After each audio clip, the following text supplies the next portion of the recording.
আসসালামু আলাইকুম বন্ধুরা, আপনাদের মাঝে নিয়ে আসলাম ভালোবাসা তুমি গল্প সিজন 2 চতুর্থ পাঠ। বেশি কথা না বলে গল্প শুরু করা যাক। শেষ কথাটি বললাম আমি বিক্ষোভ সুরে। হঠাৎ কুকুরের শব্দে চমকে উঠলাম আমি। নাহিদ ভাইয়া বললেন, চমকে ওঠার কিছুই নেই মেসাহি, এআরকের একটা পেট ডগ আছে জিম নামের, গার্ডেনেই থাকে। ও, আমি আমি আসলে কুকুর ভয় পাই। একবার আম চুরি করতে গিয়ে কুকুরের কামড় খেয়েছিলাম তো। অপ্রস্তুত হয়ে বললাম আমি। তখনই পেছন থেকে ভেতরে আসা ডাক পড়ল আমাদের। দেখি আনভির দাঁড়িয়ে আছেন ড্রয়িং রুমে। একটা চেক টি শার্ট আর ওপরে ব্লু ডেনিম পরেছেন, চোখে একটা চিকন ফ্রেমের গ্লাস। উনি বেশিরভাগ সময়ই লেন্স পরে থাকলেও এটা সত্য যে এমন চিকন ফ্রেমের গ্লাসে মারাত্মক লাগে ওনাকে দেখতে। আনভির এবার বললেন, স্টুডিওতে যাচ্ছি আমি, আর একটা টক শোতে অতিথি হিসেবে যেতে হবে। বলা বাহুল্য অনেক কাজ। যদি আমি শুনি যে তুমি খাওয়া দাওয়া নিয়ে অনীহা করেছো বা বাসায় যাব বলে গান উঠিয়েছ, ফলাফল ভালো হবে না baby girl. Remember that. Take care. এমনি একটা ছোটোখাটো থ্রেড দিয়েই উনি বেরিয়ে গেলেন নাহিদ ভাইয়া আর কয়েকজন গার্ডদের নিয়ে। আমি অবশেষে তপ্তশ্বাস ছাড়লাম। মনে হচ্ছিল যে এতক্ষণ একটা জমদূতের সামনে ছিলাম। ব্যাটা চাশমিশ বিলাই কোথাকার। টেবিল থেকে রিভলভারটা হাতে নিয়ে ক্রমাগত হাতের মধ্যে ঘোরাচ্ছে অপূর্ব। সামনেই হাঁটু গেড়ে বসা মধ্যবয়স্ক এক লোক। ভয়াবহ আতঙ্ক সেই লোকটার চোখে মুখে। সে কাতর স্বরে বলে উঠল, আমায় আমায় মাফ করে দিন স্যার, পরবর্তীতে আর কখনোই আপনার বিরুদ্ধে এভিডেন্স নিয়ে কাজ করব না। অপূর্ব হেসে দিল এ কথায়, যেন লোকটার কথায় সে খুব মজা পেয়েছে। আর চোখে তাকালো সে ওর বাবার দিকে, বলল, কি বলো বাবা, ছেড়ে দিব নাকি? ভাবতো তুই এমন করছিস যে আমি ছেড়ে দিতে বললেই তুই ওরে ছেড়ে দিবি? বেপরোয়া কণ্ঠে বলে উঠলেন উনি।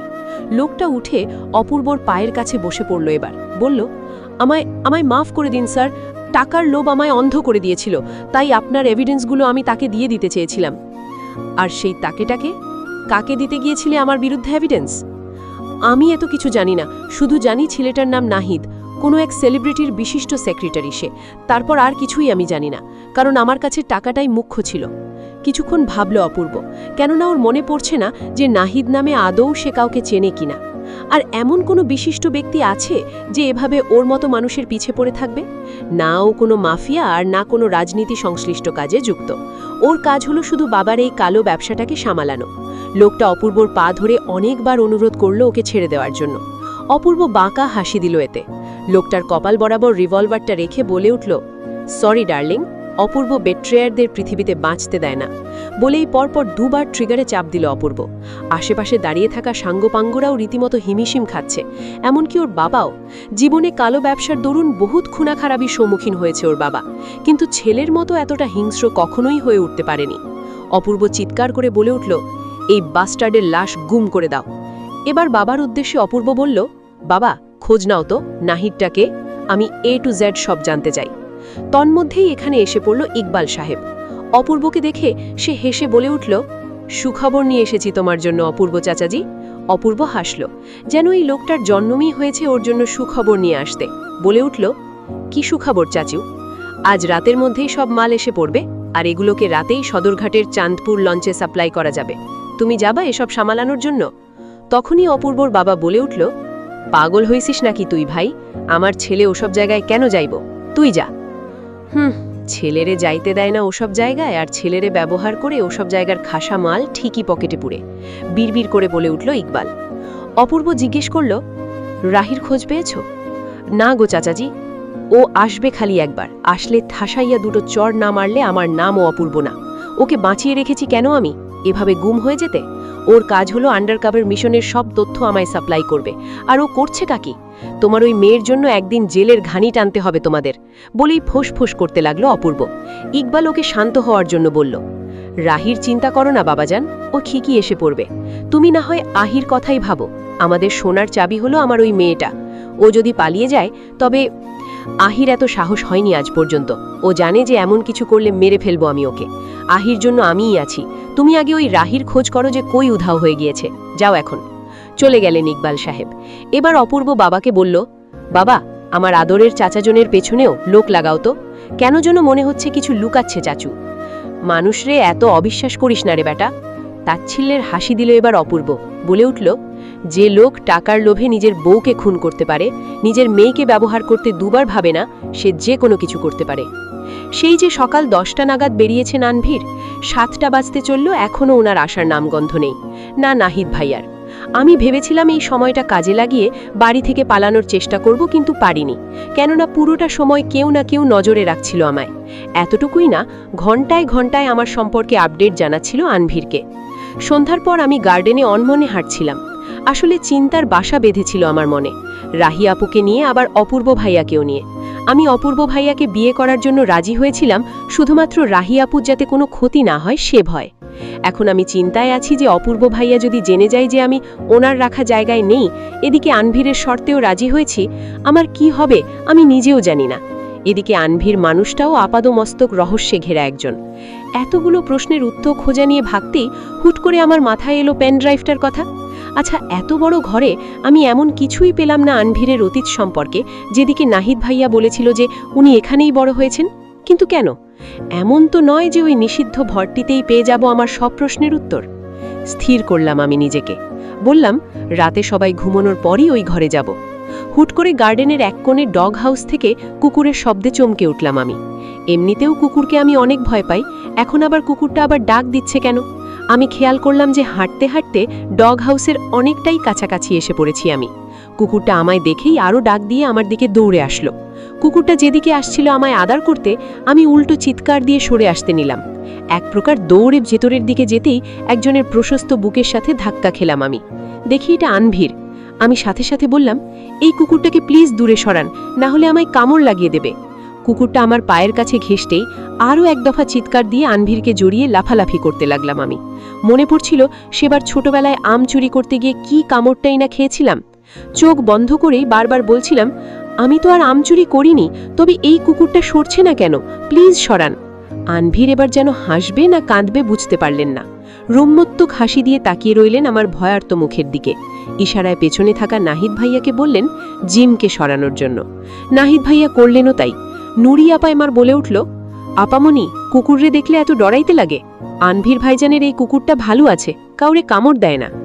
আনভির আমায় এভাবে পা ছুড়োছুড়ি করতে দেখে পাজা কোলে তুলে নিলেন আমায়। আমি থমকে গেলাম। চোখের ভয়ে সরে এখন অবস্থান করেছে বিস্ময়। তবুও কুকুরটার ভয়ে কাঁপছি আমি। আমি বাক্য ব্যয় না করে আমায় গার্ডেনের এক প্রান্তে থাকা বেঞ্চে বসে পড়লেন। আমি তখনও ওনার কোলে। আশপাশ তাকিয়ে দেখি গার্ডরা বরাবরের মতোই দাঁড়িয়ে আছে মাথা নিচু করে। নুরি আপা মিটমিটে হাসলেও নাহিদ ভাইয়ার তাতে কোনো ভাবান্তর নেই। আনভির এবার ভ্রু নাচিয়ে বললেন, খুব তো বলো যে কাছে আসবেন না, টাচ করবেন না, ব্লা ব্লা ব্লা, আর তুমি যে আমায় এভাবে সিডিউস করো তার হিসেব কে রাখবে? মানে আমি আর সিডিউস করছি ওনাকে? আমি তো এসব ভাবতেই চাই না, আর উনি এসব মুখে বলেনি বা কিভাবে? আমি করুণ চোখে বললাম, আমি গেলাম। বলে যেই না ওনার কোল থেকে আমি উঠতে যাব, আমায় চেপে ধরলেন উনি। আমার অস্বস্তির হাড় হু হু করে বাড়তে লাগলো। এবার বললাম, প্লিজ ছাড়ুন, সবাই এখানে আছে, আপনি এমন করছেন কেন? আমায় জড়িয়ে লাফালাফি করার আগে এটা তোমার ভাবা উচিত ছিল বেবি গার্ল। নিজে তো ডার্টি মাইন্ডেড, সাথে আমার মতো পিওর ছেলেকেও তুমি ডার্টি মাইন্ডেড বানিয়ে দিলে। এই কথাটি শুনে ভয়ে শরীর জমে গেল আমার। এক হাতে আমার ছিল মোবাইল, আর অন্য হাতে আনভিরের সেই রিপোর্ট। আমি পরপর কয়েকবার শুকনো ঢোক গিললাম আতঙ্কে। পেছনে ফিরে আনভিরকে না দেখে নাহিদ ভাইয়াকে দেখে অবাক হলাম আমি। নাহিদ ভাইয়া সচরাচর আপনি বলে সম্বোধন করেন আমায়। এখন তুমি ডাকাতে যেমন আমি অবাক, তেমনিভাবে উনিও। হয়তো ভাবতে পারেননি এভাবে তুমি বলে ফেলবেন। তৎক্ষণাৎ নাহিদ ভাইয়া বললেন, সরি মেসাহি, তুমি বলে সম্বোধন করার জন্য। আপনি কি করছেন এখানে? সকালে না আপনাকে বললাম যে এখানে আসা নিষেধ? আমি অপ্রতিভ হলাম, বললাম, না আসলে অনেক বড় একটা জিনিস জানতে পারতাম না। কি এটা? আমি হাত উঁচিয়ে দেখালাম রিপোর্টটি। নাহিদ ভাইয়া বিস্মিত হয়ে তাকিয়ে রইলেন কিছুক্ষণ। ট্রাউজারের পকেটে গুজে থাকা হাত নিমিষেই চিন্তিত ভঙ্গিমায় চালিয়ে দিলেন চুলে। আমি বললাম, বলছেন না কেন কিছু? এটাই সেই সত্য না যেটি রাহি আপুর কাছে আছে? আমার শুরু থেকেই সন্দেহ হচ্ছিল যে এমন কি আছে রাহি আপুর কাছে যার জন্য আনভির এমন পাগল হয়ে যাচ্ছেন। এবার ক্লিয়ার হলো, এমন একজন পপুলার আইডল যার ফ্যান্ডাম দেশের অন্য ফ্যান্ডামের তুলনায় অনেক বড়, তার যদি এত বড় একটা মেন্টাল সিকনেস ধরা পড়ে, এটাই স্বাভাবিক, যা ওনার ক্যারিয়ার মাটিতে মিশিয়ে দিতে পারে, তাই তো? নাহিদ ভাইয়া এবার বললেন, আমার সাথে পুলের সামনে আসেন মেসাহি, এখানে থাকাটা আপনার জন্য সেফ না। আমি চুপচাপ দাঁড়িয়ে আছি বলে এই না যে আনভির আপনাকে এভাবে দেখে কোনো রিয়্যাক্ট করবেন না। বলেই উনি চুপচাপ প্রস্থান করলেন রুমটি। ইশারায় আমায় বললেন এখান থেকে বেরিয়ে আসতে। কথা মতো আমি তাই করলাম। নাহিদ ভাইয়া এবার সন্তর্পণে লক করলেন রুমটি। কোনো ক্লু রাখলেন না যে এখানে কেউ এসেছিল। আমি অবাক হয়ে গেলাম ওনার ব্যবহারে। যেই মানুষটা আনভীরের এতটা বিশ্বস্ত, সে কেনই বা হেল্প করছে আমার? তারপর পুলের কাছাকাছি বসে পড়লাম আমি। নির্জন রাত, লাইটের প্রতিফলনে পুলের নীলচে পানিটা অনন্য লাগছে দেখতে। আমি নাহিদ ভাইয়ার দিকে তাকালাম, ওনার নিষ্প্লক দৃষ্টি পুলের পানির দিকে। কিছুক্ষণ মৌনতা কাটানোর পর বলে উঠলেন, এই প্রবলেমটা হঠাৎ করে হয়নি ভাইয়ের, হয়েছে খুবই আস্তে আস্তে। নাহিদ ভাইয়ার মুখে ভাই ডাকটি শুনে অবাক হলাম। এটা জানি যে নাহিদ ভাইয়া আনভীরের কাজিন ব্রাদার হন, কিন্তু প্রফেশনাল লাইফে উনি বা আনভীর কখনোই এই দিকটাকে মুখ্য করেননি। নাহিদ ভাইয়া আবার বললেন, প্যারানয়েড পার্সোনালিটি ডিসঅর্ডার মানে তো আপনার ভালো মতোই বোঝার কথা। এই লক্ষণটা খুব সহজে সবার চোখে ধরা পড়ে না, যেহেতু এটা খুব মেজর একটা মেন্টাল সিকনেস না, যেমনটা আপনিও ধরতে পারেননি যদি রিপোর্টটা না দেখতেন। আমি নিশ্চুপ। অকারণে কোনো বিষয় নিয়ে সন্দেহপ্রবণ বা নিজের কোনো বিষয় নিয়ে একটু বেশি প্রোটেক্টিভ থাকার বৈশিষ্ট্যই এই ডিসঅর্ডারের মূল লক্ষণ। আর এই জিনিসটাই আজ ওনাকে ওনার ফ্যামিলি থেকে এতটা দূরে রেখেছে। ওনার বাবা মা ভাই ভাবি সবসময়ই ভালো চেয়েছিল, কিন্তু উনি সেটা বুঝতে পারেননি। অহেতুক এত সন্দেহপ্রবণতাটাই ধীরে ধীরে দূরে সরিয়ে দিল পরিবার থেকে। আচ্ছা, ওনার মা কি তাদের সাথেই থাকেন? মানে উনি কখনোই এ ব্যাপারে বিস্তারিত বলেননি কাউকে? নাহিদ ভাইয়া চুপ হয়ে গেলেন। অতঃপর মৌনতা কাটিয়ে বললেন, আন্টি আঙ্কেল আর ভাইয়াদের সাথেই থাকেন, এটা সত্য। তবে ওনার কন্ডিশন ভালো না। একবার একটা অ্যাক্সিডেন্টে পায়ে খুব বড়সড় একটা ইনজুরি হয় আন্টির। আঙ্কেল যথাসাধ্য চেষ্টা করেছিল আন্টিকে পর্যাপ্ত চিকিৎসার মাধ্যমে সুস্থ করার, কিন্তু সেটা এতটাও সাকসেসফুল হয়নি। আনভীর ভাই তখন ছিলেন দেশের বাইরে পড়াশোনাতে ব্যস্ত। আন্টি না করে দিয়েছিল আনভীরকে ওনার অবস্থার কথা বলতে, যাতে ছেলে টেনশন না করে। কিন্তু পরবর্তীতে যখন ভাই এটা জানতে পারলেন, তখন বিশ্বাস করেনি সে কারোর কথা, না আজরান ভাইয়ার না আঙ্কেলের। ছোট ছোট জিনিস নিয়ে আঙ্কেলকে সন্দেহ করতেন সে। সব মিলিয়ে অহেতুক চিন্তায় মগ্ন হয়ে থাকত ভাইয়া। পড়াশোনাতেও মন ছিল না, না অন্য কিছুতে। তারপর আজরান ভাইয়ার বিয়ে হওয়ার পর আরও একা হয়ে পড়ে ভাই। এসব মিলিয়ে অনেক পরেই আঙ্কেল খেয়াল করে যে ভাইয়ের বিহেভিয়ার অনেকটা চেঞ্জ হয়ে গেছে। পরে ডক্টরের কাছে নিয়ে গেলে জানা গেল যে he is a patient of PPD. বলেই দম নিলেন নাহিদ ভাইয়া। এত কিছু জানার পর এটুকু বুঝতে পারলাম, ওনার লাইফ বিগত কিছু বছর যাবৎ খুব একটা সুখকর ছিল না। আমি আমতা আমতা করে বললাম, এর কোনো চিকিৎসা করা হয়নি? চেয়েছিল আঙ্কেল, অনেকবার আঙ্কেল চেয়েছিল ভাইয়ের চিকিৎসা করাতে, বাট ভাই আঙ্কেলকে দেখেই অনেক বেশি রিয়্যাক্ট করে ফেলে। আঙ্কেল আজ পর্যন্ত যা ডিসিশন নিয়েছে আমি জানি সেগুলো কতটা ভালো ভাইয়ের জন্য। মাঝে মাঝে আঙ্কেল অনেক দুর্ব্যবহারের শিকার হলেও একবারও সরে আসেননি ছেলের কাছ থেকে। কী বা করবে, নিজের সন্তান তো। বাট ভাই সবসময়ই আঙ্কেলকে ভুল বুঝে গেল। আন্টির অসুস্থতার পিছনে দায়ী করে গেল আঙ্কেল আর আজরান ভাইয়াকে। এই যে এই বাড়িটা দেখছো না, এখানে লাইফের 15টা বছর কাটিয়েছেন ভাই। তারপরই তো আঙ্কেল ভাইকে লন্ডন পাঠিয়ে দিল।